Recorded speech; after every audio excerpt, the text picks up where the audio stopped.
Bismillahirrahmanirrahim. Assalamualaikum warahmatullahi wabarakatuh.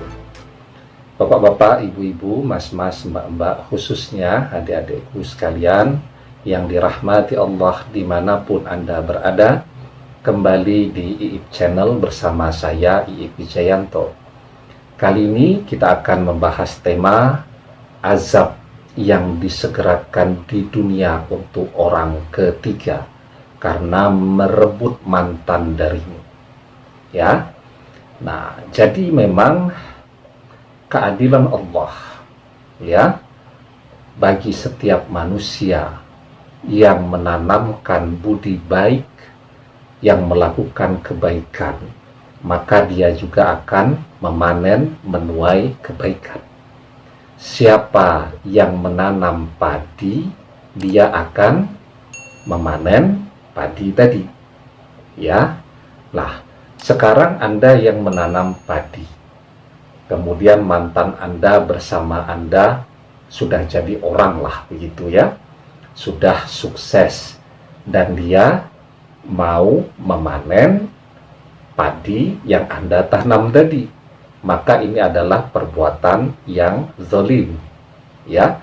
Dan setiap perbuatan yang zalim itu pasti akan mendapatkan balasannya sendiri.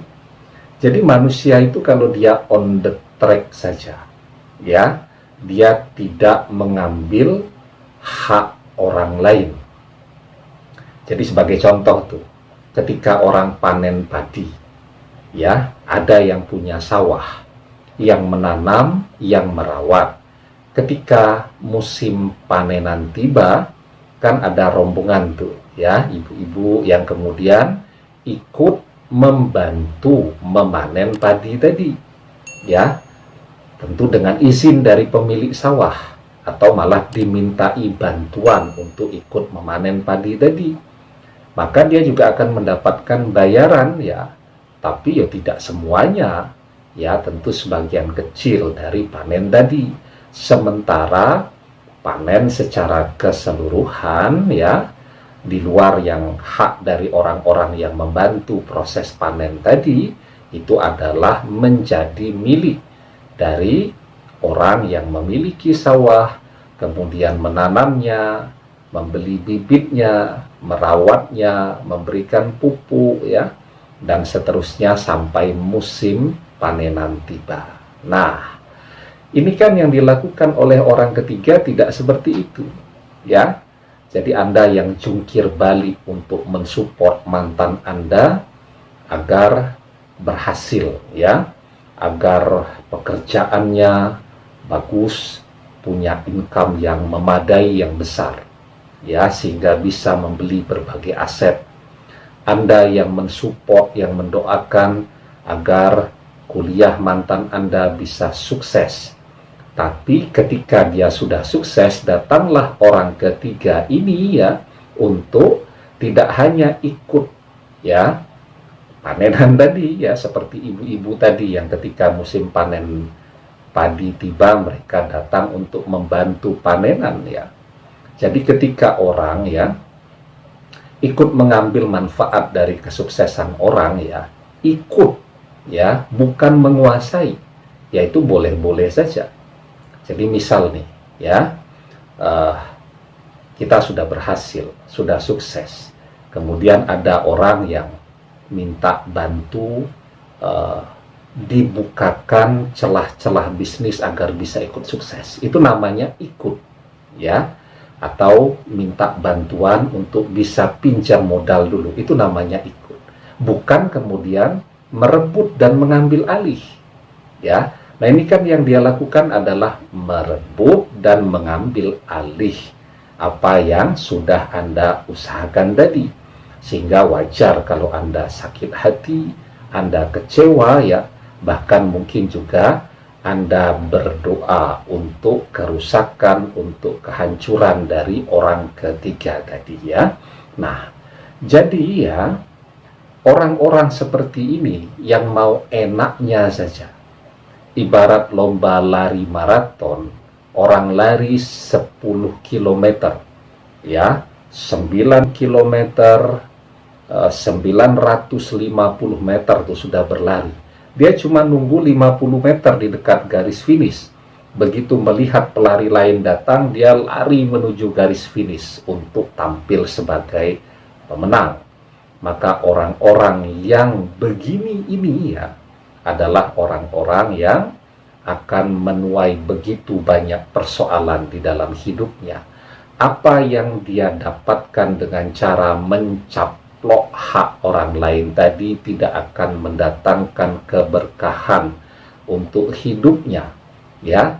Dan orang-orang yang serakah seperti ini ya, dia akan berada terus di dalam lingkaran persoalan demi persoalan, ya, karena dia kehilangan keberkahan hidupnya. Maka Allah Subhanahu wa ta'ala berfirman, "Wa ma asabakum min musibatin fabima kasabat aydikum." Dan apa saja musibah yang menimpa kamu, maka adalah disebabkan perbuatan tanganmu sendiri. Jadi ketika tangan Anda gunakan untuk menzolimi orang lain, maka yang Anda dapatkan kemudian adalah kezoliman, seperti apa yang Anda lakukan terhadap orang tersebut, bahkan lebih besar.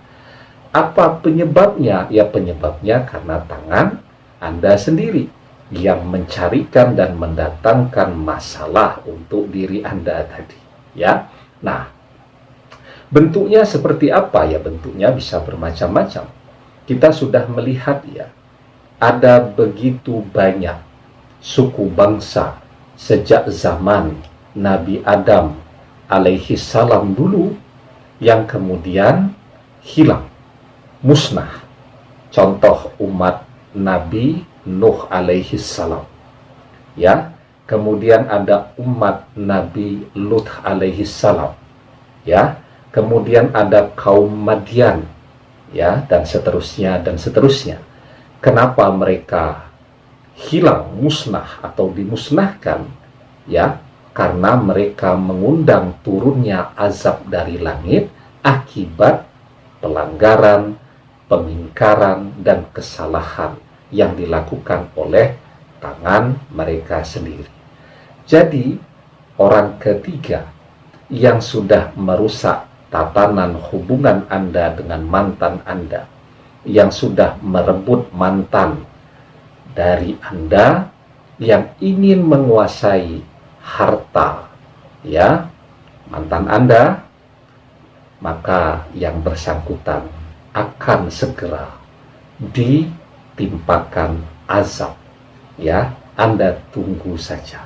Keadilan Allah Subhanahu wa ta'ala pasti akan Allah tunjukkan kepada orang-orang yang bersabar, ya. Sekarang yang perlu Anda lakukan hanya bersabar dan terus berdoa memohon keadilan kepada Allah Subhanahu wa ta'ala. Demikian, semoga bermanfaat. Allahu a'lam bissawab, billahi taufik wal hidayah. Assalamualaikum warahmatullahi wabarakatuh.